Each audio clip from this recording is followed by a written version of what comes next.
So, you might have met Ferrari, the fearless Hero XPulse 200, closing in on 3 years ago, when Hero was still a hatchling brand in South Africa. They asked me to take him and see if I can break him. We've ridden everywhere, places people didn't think a little Indian motorcycle could go. And yet, today, Ferrari is as strong as when he first arrived. That's all good and well, if you want to explore the unknown off the tarred way. But what if your motorcycle delights do not include the dirty stuff? Is there a way to enjoy a Hero that's more road focused? Actually, yes, with this. It's also an XPulse 200, but this is the XPulse 200T. And the T stands for tarmac? Touring, that's a touring, because in India this would be a touring bike. South Africa, more like a C, commuter. Although go do some touring on it, we've seen people do far crazier things on far crazier motorcycles.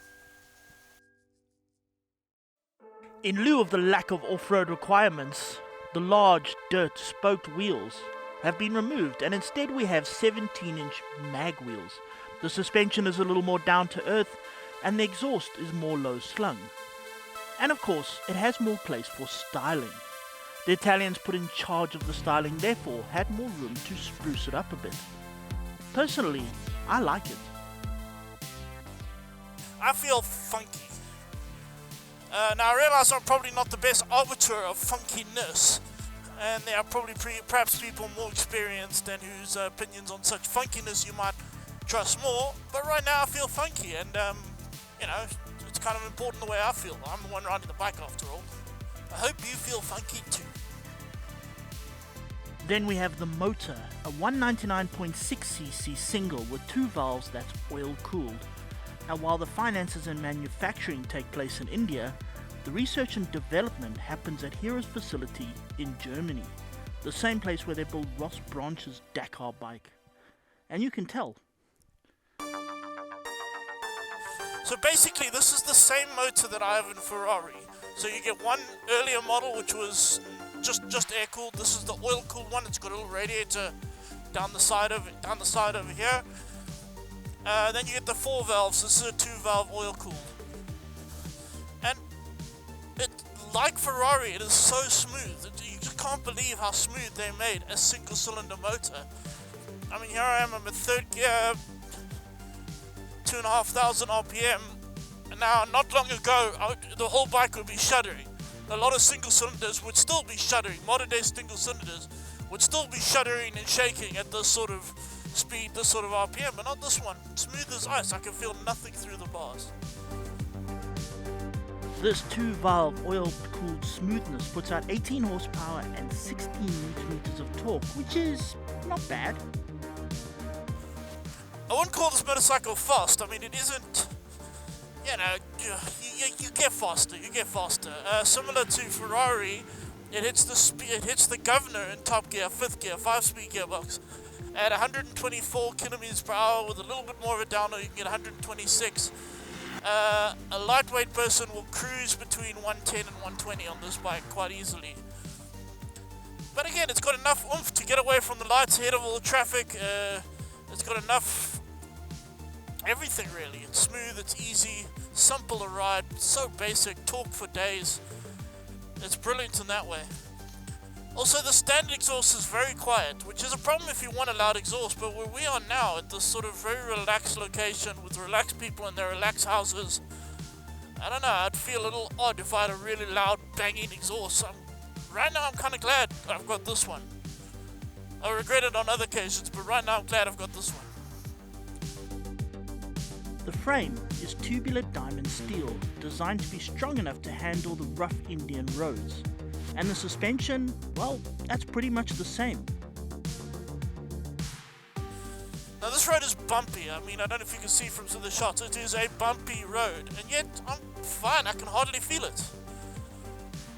The suspension on Ferrari, I know, works very, very well. Even when you're going over big Humpty Dupes and off-road, you can stay seated, you can hardly feel it. And they've kind of transferred a lot of that onto this bike, which is excellent. Especially in South African roads, you go to bumpity, bumpity, bumpity.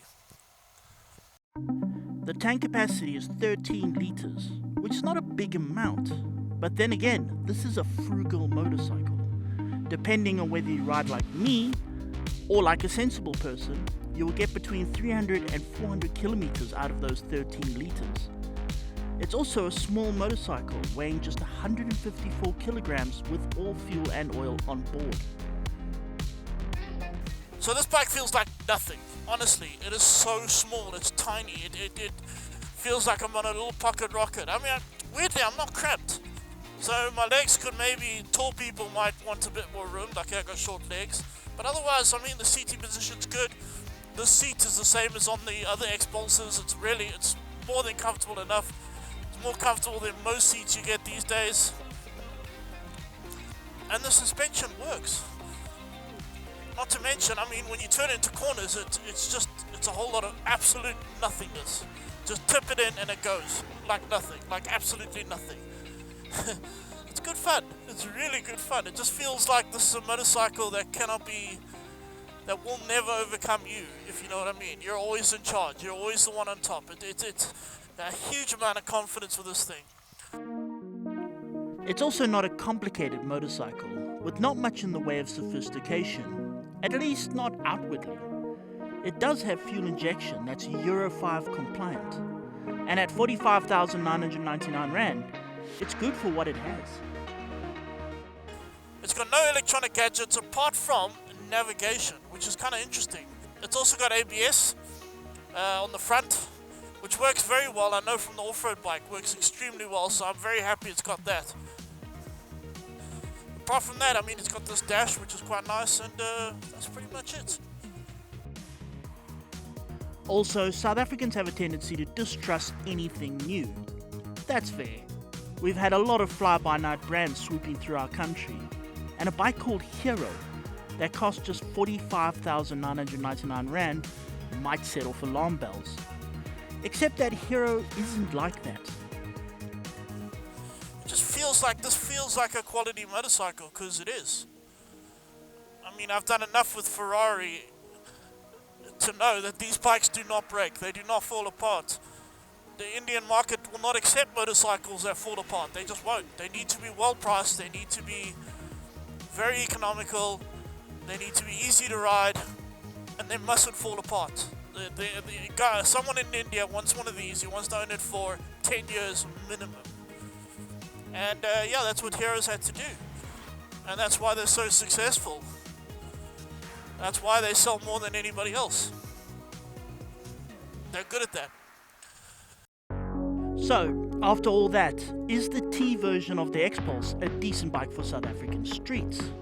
Well, as per any model, the answer is yes, but it depends on who you are and what you're looking for. So, if you're a sports bike rider, and you want to zoom around and go, you might find this a little down in power. This is not a motorcycle for breaking speed records. I mean, in a commuting environment like what we're doing, it's not slow. Not that slow. In these sort of things, it's perfect. But it's just fun. It's just funky. It's for somebody who just wants something to get around on easily. Someone who doesn't want something that's going to overpower them. Someone who wants something comfortable and proud to own and good looking, and a bike that makes you feel good. A bike. It's a little get around companion, a fun get around companion. That's what this motorcycle is.